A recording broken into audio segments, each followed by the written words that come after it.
All right, welcome back, everybody. What's up? It is another edition of Now Betting for the Phillies. Hey, Mike and Bob, Phillies chat. Mike Gill, Bob Wenkel. We are back as the offseason is officially open for business. Free agents can sign, but likely won't.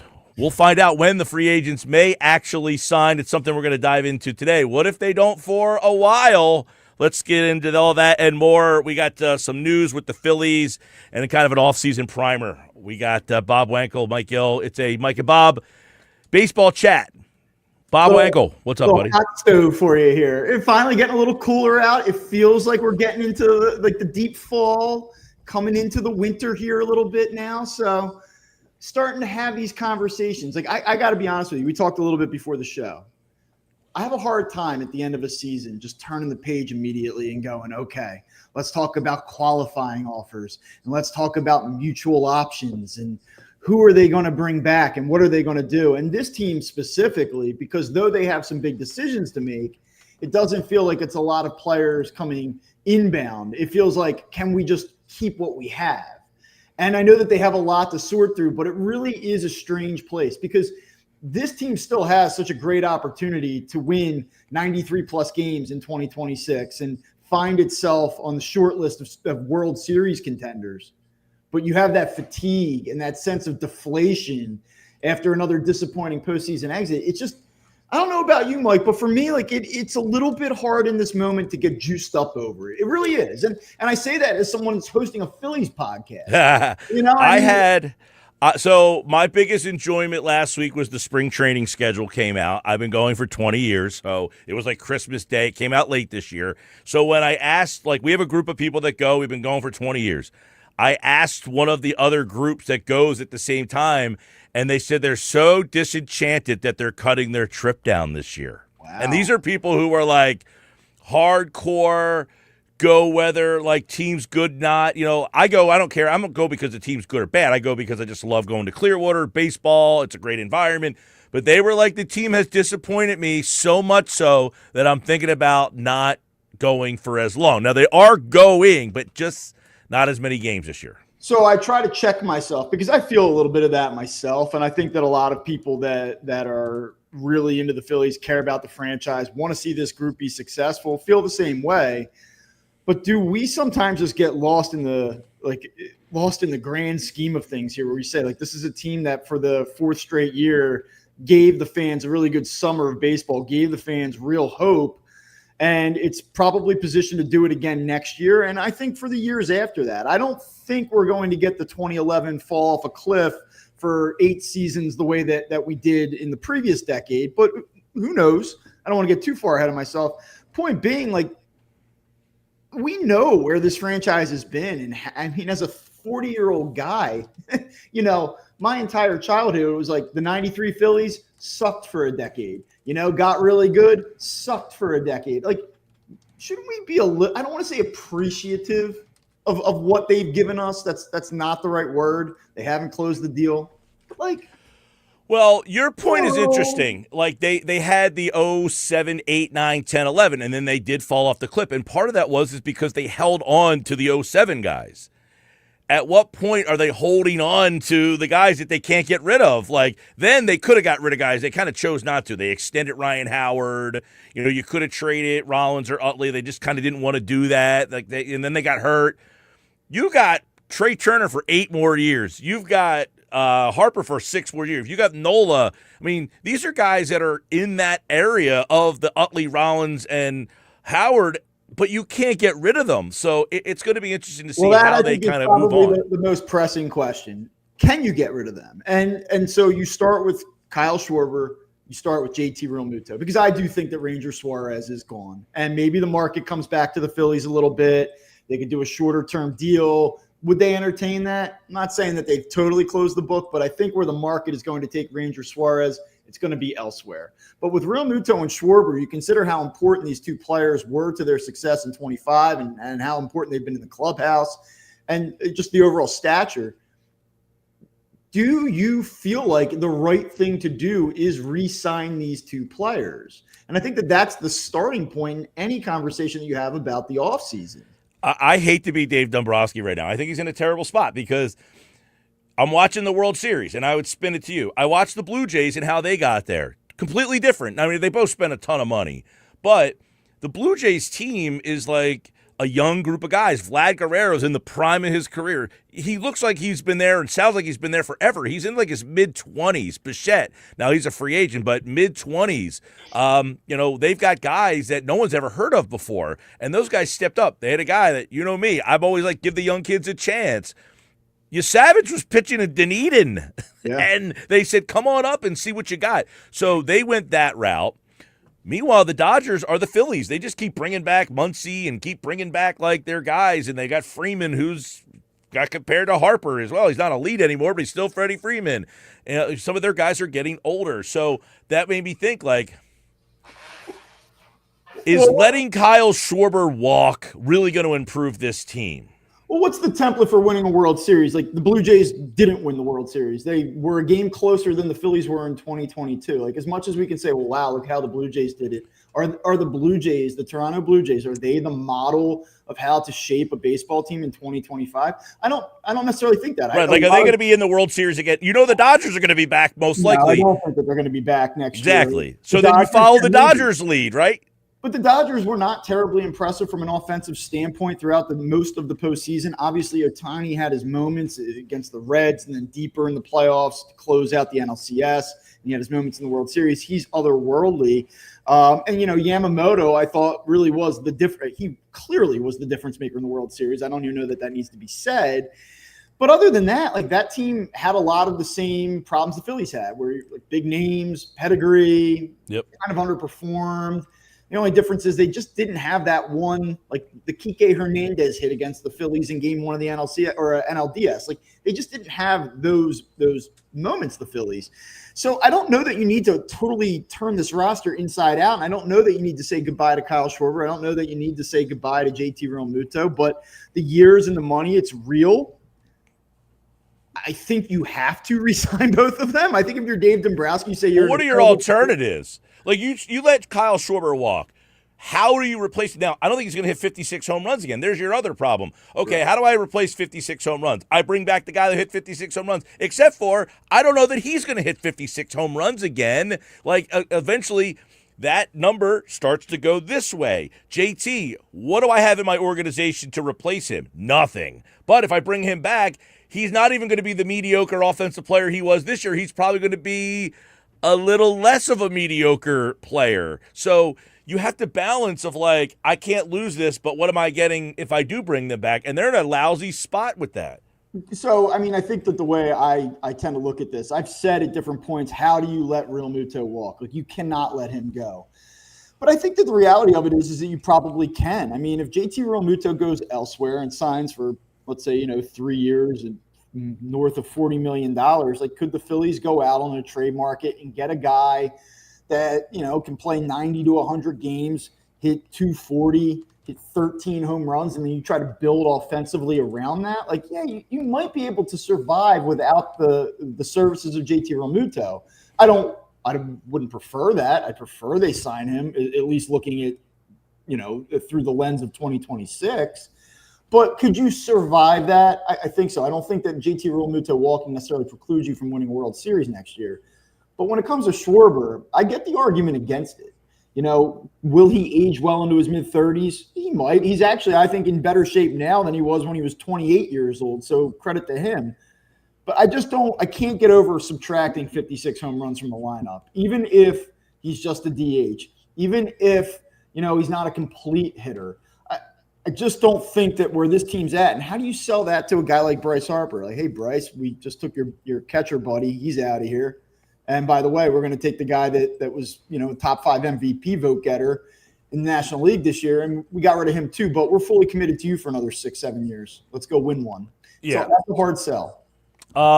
So if I told you, I see some reporting today, the Phillies are worth watching in the Kyle Tucker sweepstakes. Okay, I replaced Schwarber with Tucker. I'm not getting an equal swap there. I'm getting a younger swap, but am I better? Am I better if I just say, you know what, let me go get Kyle Tucker? Because the perception needs to be I need to change this roster up a little bit. Like, that's where you're flawed in, like, well, I need to change something, but I don't want to lose the guys that I have the option of losing. So now you're back to square one of I'm bringing back the same guys, and I can't change the roster that I currently have because I'm stuck unless I can trade guys that nobody wanted last year. Sure. I mean, as far as Kyle Tucker goes, I think it starts with he's probably going to require 8, 9, 10 years. You're probably talking about him coming in around 35 to 38 million a year. I know he makes you younger. He'll be 26 on opening day next spring. He'll be 29. 29 in 2026 on opening day. A slightly above average defender, an instinctive base runner. He's a more complete player, and he certainly changes the feel of your team if it's Schwarber out, Tucker in. But if you're the Phillies, do you really want to tie yourself up in another decade-long contract too? That's a question that they're going to have to answer. I think a lot of these teams are going to have to start evaluating whether they want to sign these 8, 10, 13-year deals again. I mean, none of them seem to have worked out that shortstop season. Bogarts is an awful deal. In fact, it's one of the worst contracts maybe in all of it. Turner's just right up there as one of the worst, even though he's been somewhat productive. The fact that you have it for 8 more years is nauseating. Yeah, well, and I think that, one of the other things that puts a little bit of a wrench into it is that you don't know what's going to happen in 2027.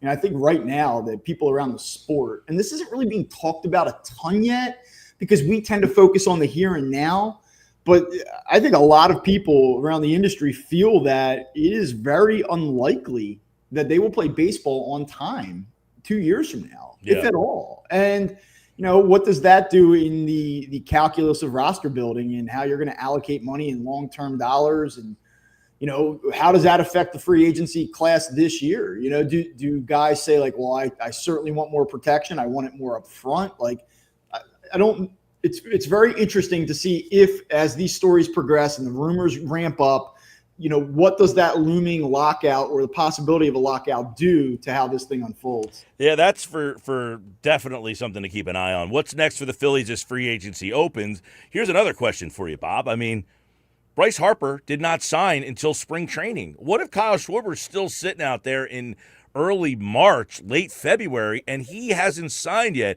How do you figure out what you want to do and then risk potential? Like, this is where baseball – like, you almost, if you're baseball, to make this more entertaining, and that's not – but for the fans to be allowed, like, you got to say, hey, listen, it opens on this day. You have until this day to sign, Otherwise, you're not eligible. I mean, you got to do something to, like, make it more – where this team's not sitting held hostage by the fact that they don't know if the guy's going to sign or not. What do I do if he doesn't? Well, then you have to make that decision. Okay, but, man, that's a tough way to do business.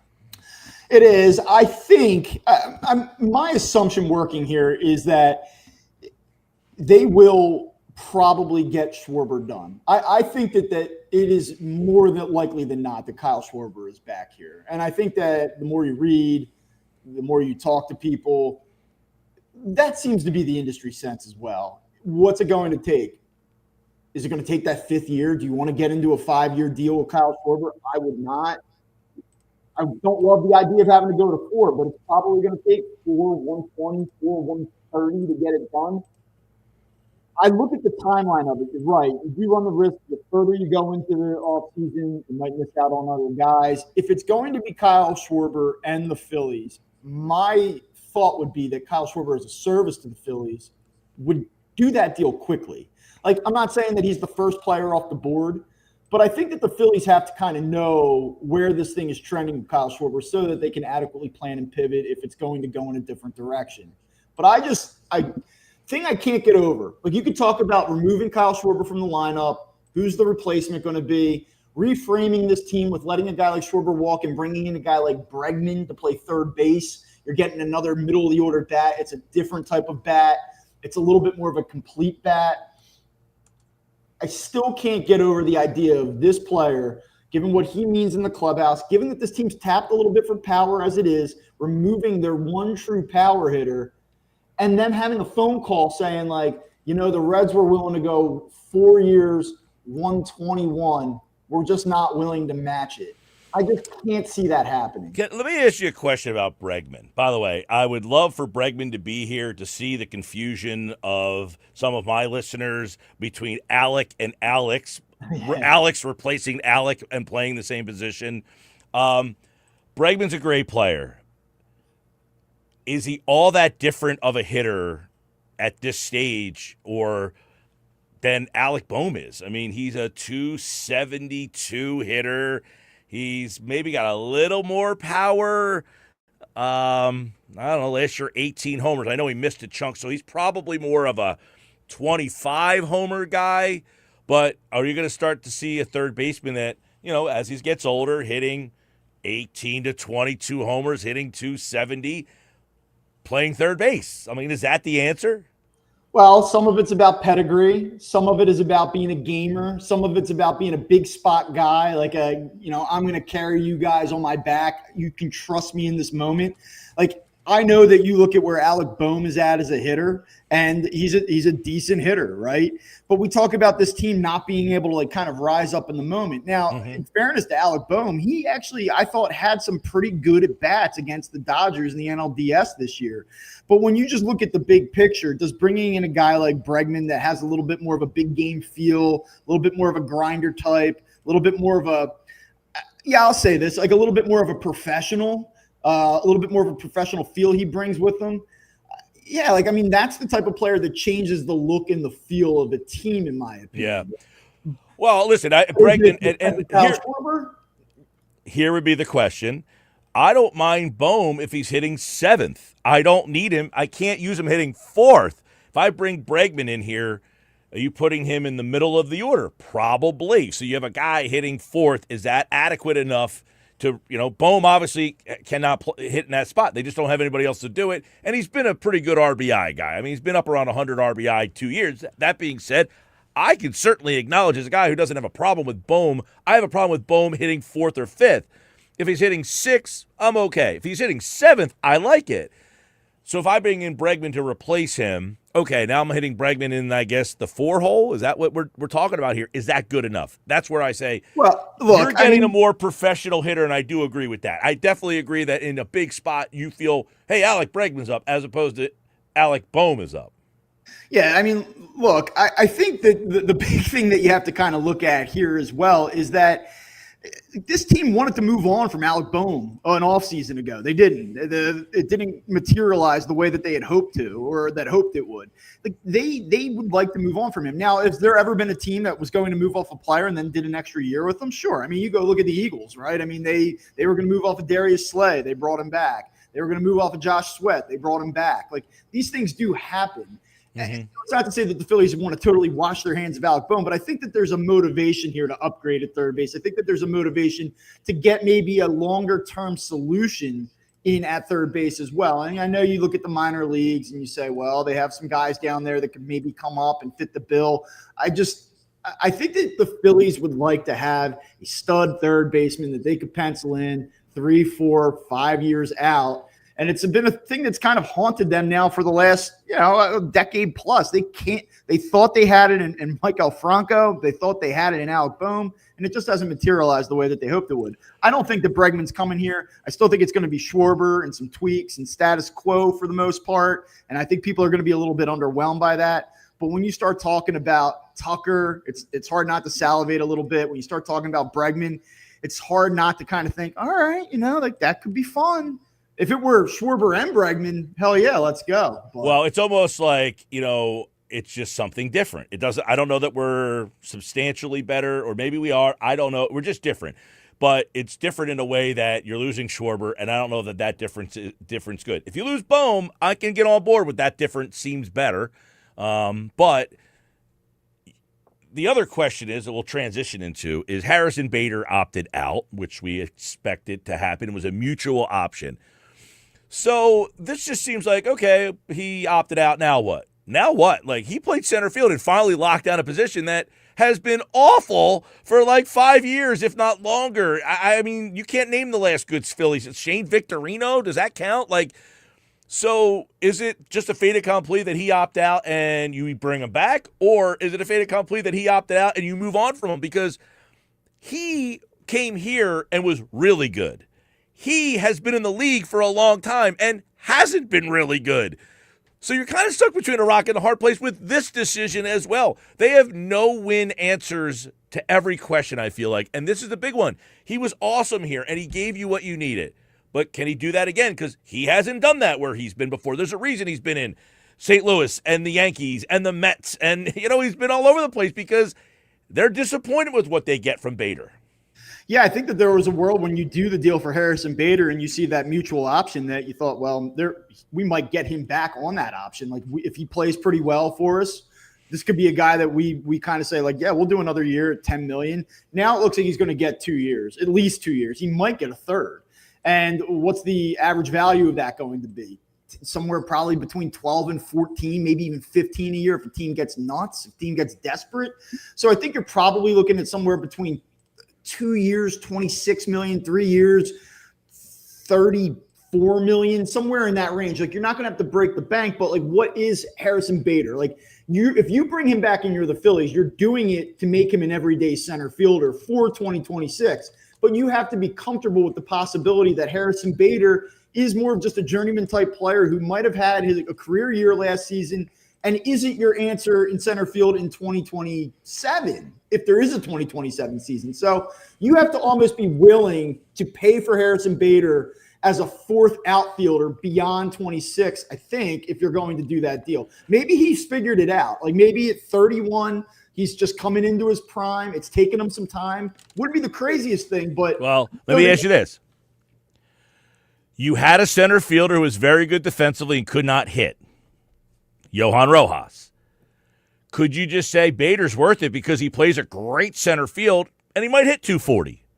Like, is that how you look at it and just say, we had Rojas, he couldn't hit a lick, but he played a really good center field. We got away with that. We know this guy can at least be a professional at bat and play a very high-level center field. What's that worth? Yeah, I mean, I think the only difference and the only thing I'll kind of push back on here, and being on your show and having talked about Johan Rojas at length over the course of the last 2 years, I'm not a Johan Rojas believer. I don't think that he gives you a professional at bat. I think that his lack of focus on the bases at times is just a killer. I don't think that where this team's at, knocking on the door of trying, saying like, hey, we can win a championship. I don't think that you can play him and give him bulk innings in center field and win a championship. Unless I would agree with that, by the way. I am on board with that, what you're saying. But I'll say something nice about him, though. Like, do I believe in Johan Rojas's defensive profile over the next 3 years more so than Harrison Bader's? Like, yes.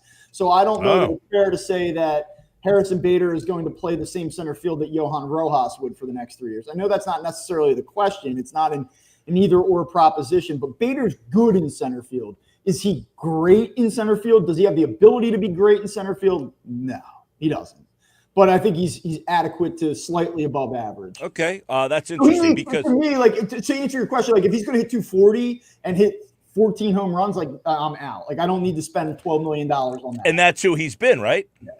And so what you're trying to evaluate on the fly in the short amount of time that you had him is what we saw in a very short sprint, the real Harrison Bader. And he was good before he got here. He was having a good year. It just went to a different level once he came here. Yeah. And then again, if you're an organization that values camaraderie, vibes, I know everyone like rolls their eyes when they hear that word, but like, he obviously was a good fit during the time that he was here. How much do they value that part of it?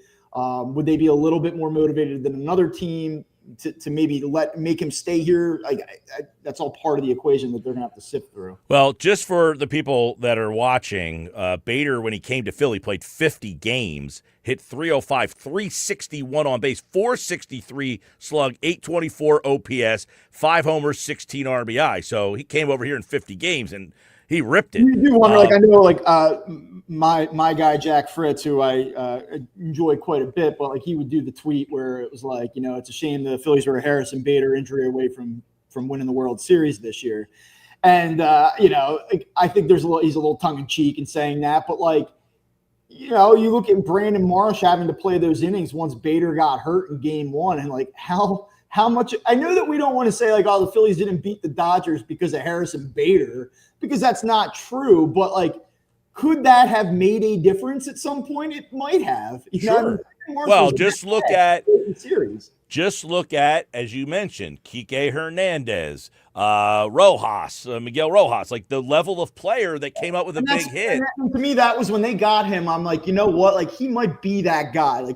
He might be that guy first and second, 7th inning. He's not Harper. He's not Schwarber. He's not one of the big name guys, but he's the guy that's going to make it go. And you need that guy. I mean, look, I don't want to diminish. We always look at a vacuum of Philadelphia and what the Phillies have done in their postseason history, but you go back and look at it. I mean, the Phillies don't sniff a World Series in 2008 without Shane Victorino. I mean, it just doesn't. You need that guy. Mike McGarry. Mike McGarry from the press asked a question to Dombrowski, and he was like, how do you find the guy who maybe over 162 is not a big part of your team, but has that knack? And the answer is, I don't know. How do you find that guy? I mean, Kike Hernandez, I think, is a free agent, but he's 37 years old. Do you just say, hey, teams have gone down that road before, though, where it's like, hey, I want the magic pixie dust of that guy, and then he comes to you and he stinks, right? So that's the hard part, is how do you find that guy? Like Harrison Bader, if you remember that run he had with the Yankees in 22, I mean, he had 335 homers in a 9-game stretch for the Yankees. Now he went to the Mets in 24 and was terrible for the Mets in a playoff. He was terrible for the Mets, for the Cardinals in their playoffs. So he's a 238 career playoff hitter, Harrison Bader. So you don't know which level of Bader you're getting. The question is, you don't have another option in center field. Right now, you're going to play Johan Rojas next to Justin Crawford, or you're going to try Crawford in center field. You're going to put Marsh back in center field. Now what? What do you do? There are 3 things. So I'm not a solutions guy, but I'm a observations guy. And what I will tell you is that, I will make a bet with you if you want to do this. Brandon Marsh will not play more than 20 games in center field next season. The Phillies do not want to play him in center field. He's not a center fielder. I think Brandon Marsh knows he's not a center fielder. He's a fine corner outfield option. You play him in left, you can play him in right. And he'll, I think, give you above average, not Gold Glove, but above average defense. He cannot play center field. He can't. I agree wholeheartedly, and to me, the best option is if you bring Crawford up to play left. I don't know what you're going to do in center, and Marsh and some right-handed bat go play in right field. I don't believe that they feel Crawford is a center fielder either, and so. Well, that's why I say, what do? You don't bring back Bader, and you don't have anybody.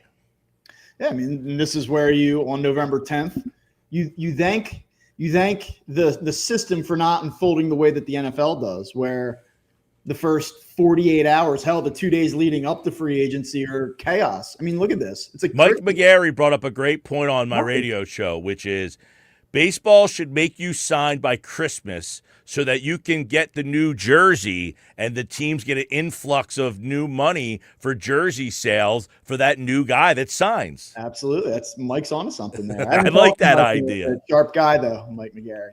I like that idea. Brandon Marsh will not play more than 20 games. And I would hope. I hope you're right on that, by the way. Yeah.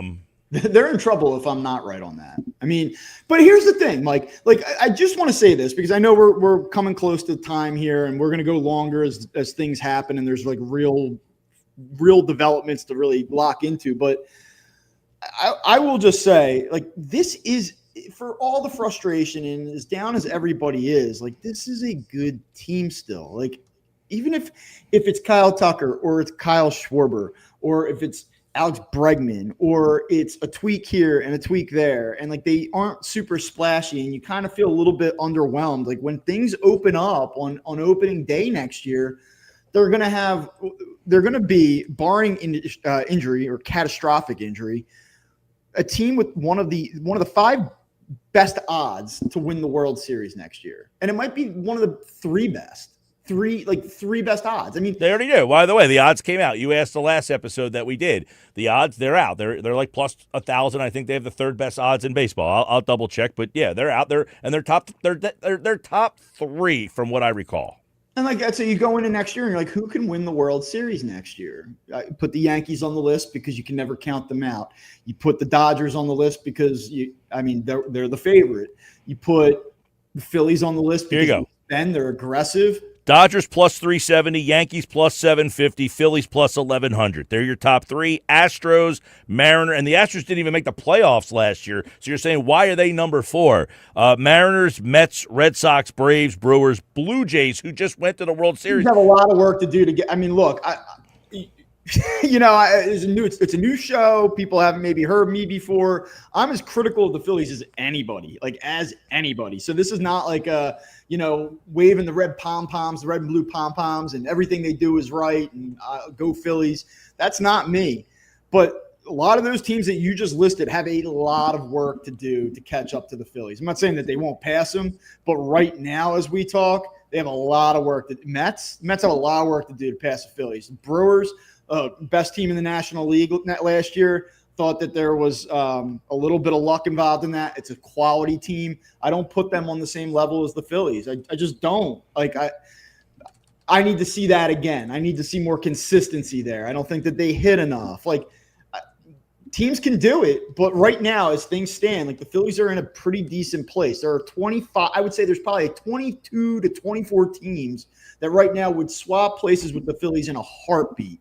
And I think as a fan, you have to you can be frustrated as all hell. You can question what's going on with Bryce Harper. Does he want to be here? The Phillies want him here. So you're going to end up in a ditch? Yeah, we didn't get to that. But there are a lot of problems, and there's a lot of things for this team to figure out, and they could screw it up, and anxiety is real and probably warranted. But there are, as I said, there are at least 2/3 of the league, 75% of the league, that in a heartbeat would swap places with the Phillies. All right, let's do a couple quick hitters. José Alvarado's back. Is the back end now, do you enter with the back end actually a strength? I think there's like the lefty, righty back end. I don't think they're going to flip-flop based on who's up the bat, because generally Alvarado can get out both lefties and righties, and obviously Duran, you're not going to just pitch in the 8th inning because you feel like it. Well, I really like Duran, obviously. Who doesn't? Alvarado, I think at $9 million for a year is a flyer worth taking, and you probably feel like he's a good option for your mix.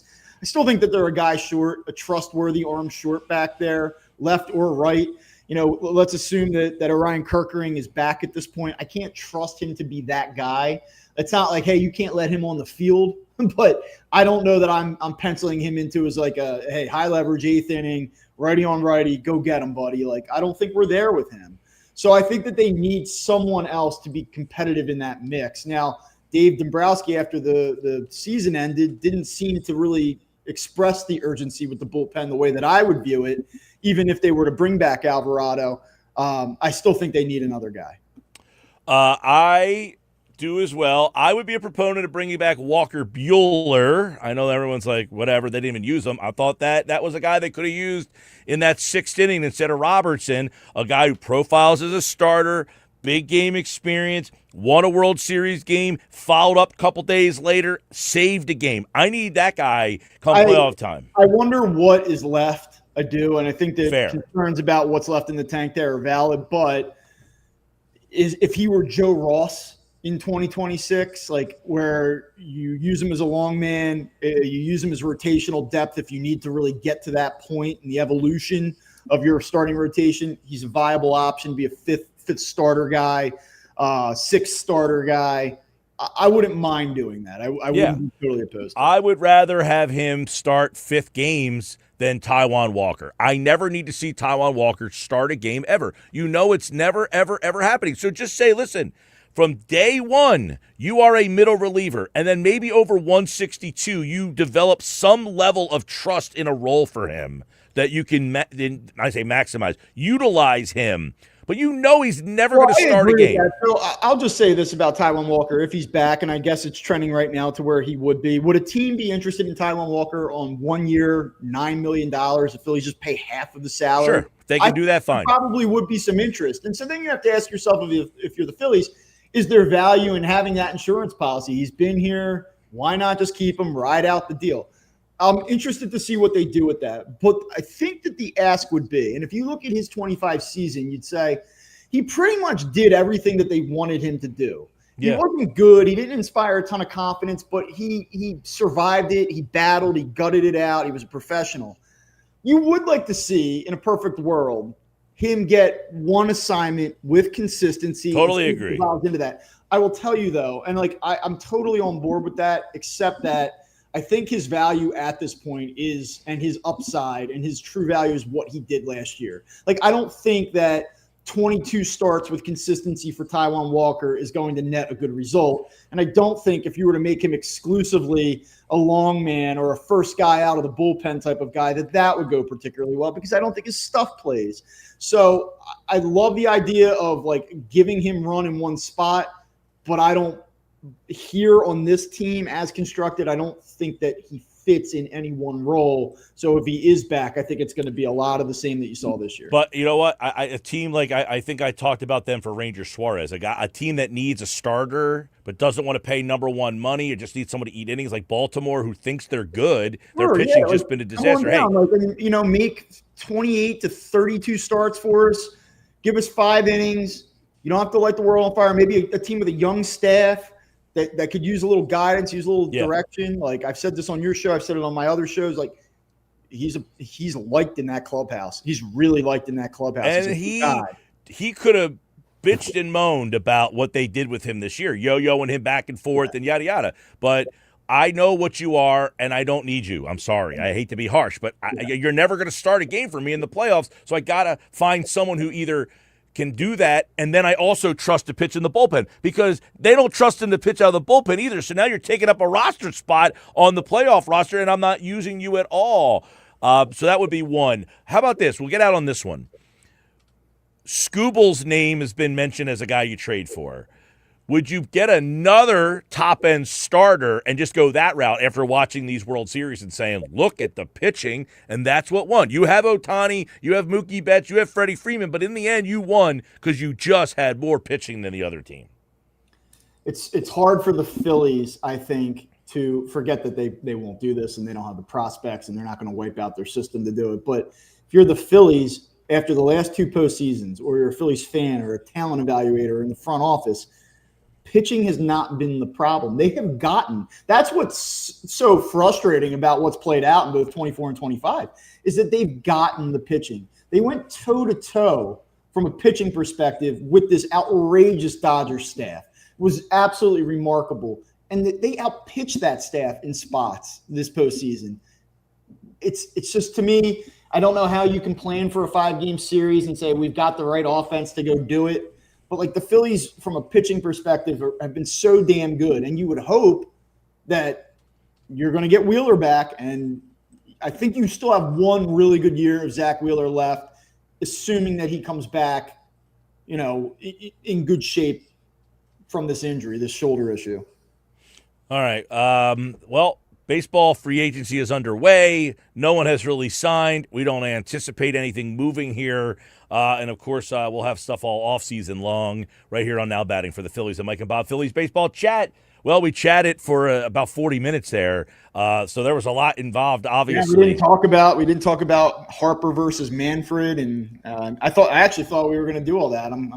I'm okay though. Don't worry, I'm fine. I actually saw just the quotes of that's how you end up in a ditch, but I didn't know I know what it was centered around, but I haven't dug deep into what the repercussion or thoughts of what possibly could happen or it was a bizarre comment to make, don't you think? Yeah, feels Because exactly. originally last week we were going to go Friday, but we kind of got tied up, so we're actually going to be moving mostly to Mondays at this time for everybody. So so we have all week for you to kind of consume everything because everybody's busy over the weekend. But one of the things was like the whole Harper telling Gelb that he was kind of ticked off by the fact that, Dombrowski said what he said. So he never really – and then this kind of came out. And I got to be honest with you, I think most fans would side with the commissioner here. Like, I don't think people looked at Harper and like, that's our guy. I think people are like, no, we don't care what you want, Harper. I don't know how the general fan looks at it. In terms of the labor situation, this is the billionaires versus millionaires. Get ready to hear that more than you'll ever want to hear, I don't know how people look at it from a labor perspective, but I do get the sense that public sentiment in this city, I think, is starting to shift away from Bryce a little bit. He's a great player. I think that he's an all-timer. I think that he's one really good year again, and Phillies winning a championship. Like, if they win a championship, it all changes, right?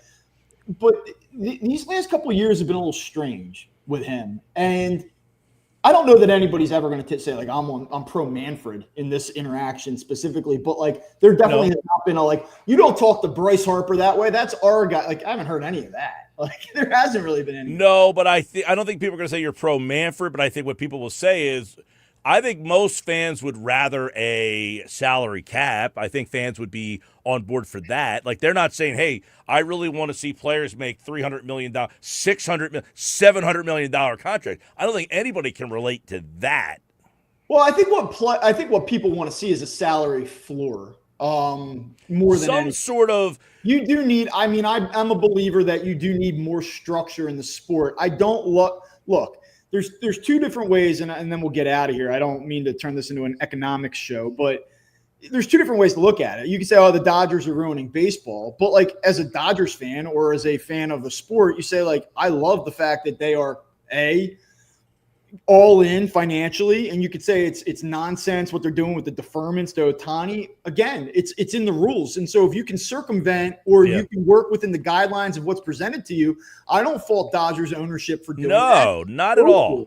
But the problem is then you turn around and you see a team like the Pirates or the Rockies have gotten cheap in recent years, and you sit there and you say, like, well, come on, like, we're not playing the same sport here. Like, if you're a fan and you don't like the system at this point, I totally understand it. Working through how to recalibrate the system is a totally different conversation. It almost requires like a political mindset. Like, I was going to say, this is akin to the healthcare situation. Well, it's so far bad that it's unfixable at this moment. You got somebody that screams, you got free healthcare in other countries. Yeah, because they started that 200 years ago is how that happened. Like, so baseball's in the same boat. This all started 200 years ago. Now, all of a sudden, you're just going to hit a button to change the whole way that sport's been going for its entire existence, and that's not going to be easy. Yeah, it's tough to do that. I don't expect it to happen, but, it would be nice to see some type of penalty, some type of threshold from a floor perspective so that you're not getting a disparity where one team is eclipsing, well, and this year, million and the other team. I will say this. The way that baseball's set up with the playoffs, it does give everybody a shot because the middle market teams play in the middle market divisions. So you're going to have Cincinnati and Milwaukee. It's just whether or not can they get hot at that right time and play against the team that's making. So you're always going to – it's like, we're in Jersey, Group 3 baseball against Group 5, Group 1 versus Group 4. There's a difference in the way those teams' depth is. So a Group 1 team is going to have a trouble beating a Group 4 team, but they're in the mix. The Brewers, the Reds, the Pirates, they can get to the playoffs, but for them to really win it, they're going to have to be really, really smart and really, really good. About like take your flavor of the year, your one-offs, or a team that might have the right core for 2 or 3 years, but then sustain it. So you get Tariq Skubal, right? Oh, he's a great Tiger, the best pitcher in the game. But where's he going to be next year? So that's the problem because you can get the Tigers in the postseason and they can have a legitimate shot because you're going to have to face that guy twice, and that sucks. But in a year from now, he's going to be Garrett Cole. He's going to be – I know he left the Astros and they spent, but he's destined for a big People forget Garrett Cole was on the Pirates. Yes. Yeah. So, I mean, that's the other problem is that you can't sustain, or these teams won't sustain. And the Blue Jays had the 5th highest payroll in baseball, even though you probably didn't hear of. Yeah, it felt like a true underdog story. The Toronto Blue Jays were not an underdog story. Who makes all the? Well, I guess Guerrero makes a lot of money. Who else on that team makes so much money that you're like, they have the 5th highest payroll in baseball? Oh, they do have Springer. Yeah, Springer. Other than that, I mean, Bichette's a free agent coming up. I don't know. It's going to be interesting to see how they keep that thing together. All right. There you go. Now batting for the Phillies. I'm Mike and Bob. Phillies Baseball Chat is in the book. Subscribe. And we'll be back on Monday with another edition. You can watch it on the X platform and on YouTube. And the audio version is on all podcasting platforms on the BFA Live Sports channel. All right, Bob. Thanks, man. All right. See you, everybody.